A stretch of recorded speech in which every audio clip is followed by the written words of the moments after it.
Tine vana Zvedu anytime Reptile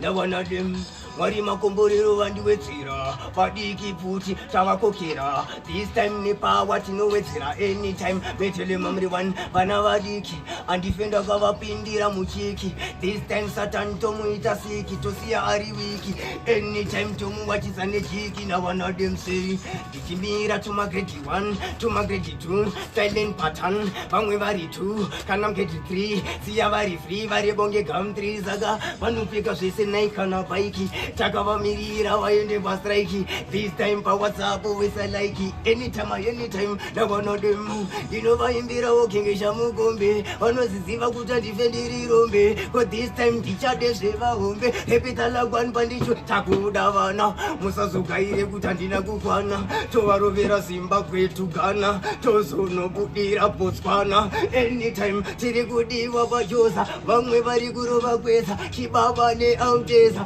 chekaungereza this time jaja vandiblesa takandati nomankesa anytime vakarupa mapanzi ndowangu mafanzi tokanda maranzi tiri mumutanzi uzacheri ganzi toenda papanzi totenga mapanzi wadedzera fulo tangisa moto tini ndinoubatidza ayana ingavasade kundirambidza aiweni batingobatidza wobva watora zvikamera repitala kwandovarongera sanika varipo pamarodhera tisi kuvarambira magetso yosindovaimbira anytime pane mumwe wacho akabata glass tapinda muclass tovapa pass vauya nhasi I can trust voice I can must anytime pane kamwe kacho kakabata udombo vari kuziziva handita kwene musombo repitala kwanyangwe vari kuziziva tinobata ndawana dem kamwe kacho kakaroba skin tight vana vadiki vari mudenga unge kaiti avafe vakatakwa nemakasolaiti vari kudii vakanda kustabright pane mumwe wacho akapfeka zambia tiri kudiwa zvese kana kuzambia